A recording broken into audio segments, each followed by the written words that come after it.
ઓમ કૃષ્ણાય વાસુદેવાય હરયે પરમાત્મને પ્રણત ક્લેશનાશાય ગોવિંદાય નમો નમઃ.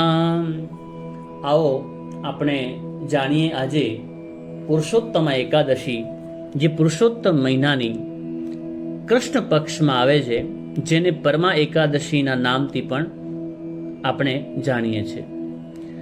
પુરુષોત્તમ માસની શુક્લ પક્ષ એકાદશીના વ્રતનું નામ, કથા અને વિધિ જાણ્યા પછી યુધિષ્ઠિરે કૃષ્ણ પક્ષ એટલે કે વદ એકાદશી વિશે જાણવા જિજ્ઞાસા વ્યક્ત કરી, જેથી શ્રી કૃષ્ણ ભગવાને નીચેની કથા કહી સંભળાવી.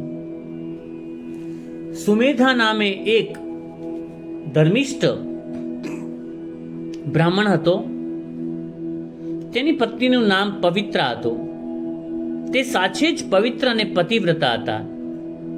કર્મ સંજોગે તે બ્રાહ્મણ નિર્ધન હતો. કોઈ તેને ભિક્ષા આપતું નહીં, છતાં તેની પત્ની પોતે ભૂખી રહીને પણ પતિને જમાડતી. કોઈ અતિથિ આવે તો તેનો પણ તે આદર સત્કાર કરતી. બ્રાહ્મણ આ બધું સમજતો હતો. તેને એક વખત પોતાની પત્ની સમક્ષ દરખાસ્ત કરી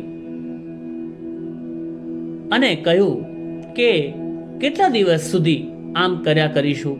આના કરતાં હું પરદેશ 2 પૈસા રળવા અર્થે જાઉં. પત્નીને આ પસંદ નહોતું. તેણે કહ્યું, આ તો કર્મ આધીન છે. ગયા જન્મે કશું દાન નહીં કર્યું હોય, તેથી આ જન્મે કંઈ મળતું નથી. તમે મને તરછોડીને જશો નહીં. આપણો ભાગ્યોદય જ્યારે લખાયો હશે ત્યારે બધું જ અહીં જ મળી રહેશે. સુમેધા અને તેની પત્ની પવિત્રા જ્યાં રહેતા હતા ત્યાં એક સમયે કૌંડિન્ય ઋષિ પધાર્યા. પતિ પત્નીએ તેમની આગતા સ્વાગતા કરી.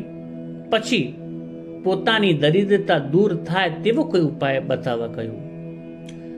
ઋષિએ કહ્યું, બધા દુઃખ, પાપ અને દરિદ્રતાનો નાશ કરનારું પરમા એકાદશી નું વ્રત છે. આ એકાદશી પુરુષોત્તમ માસમાં કૃષ્ણ પક્ષમાં આવે છે. આ એકાદશીના દિવસે ઉપવાસ કરનારને ધન ધાન્યની પ્રાપ્તિ થાય. પૂર્વે કુબેરે પણ આ વ્રત કરવાથી તે આજે કુબેર ભંડારી બન્યા છે. હરિશ્ચંદ્ર રાજાને રાજ્ય પ્રાપ્તિ થઈ હતી. આ દિવસે સ્નાન, ધ્યાન, ઉપવાસ, જાગરણ અને કીર્તન કરવાનું. આ રીતે 5 રાત્રિ સુધી પંચરાત્ર વ્રત કરશો તો તમારી દરિદ્રતા જતી રહેશે. ઋષિના કહેવા પ્રમાણે સુમેધા અને પવિત્રાએ વ્રત કરવાથી તે પ્રદેશનો એક રાજકુમાર એક વખત તેમની પાસે અનાયાસે આવ્યો અને દરેક ઉપયોગી વસ્તુઓથી ભરેલું એક સુંદર ઘર તેમને દાનમાં આપ્યું. સાથે સાથે એક ગામ પણ ગુજરાન ચલાવવા માટે આપ્યું. એ રાજકુમાર બ્રહ્માજીની આજ્ઞાથી અહીંયા આવ્યો હતો.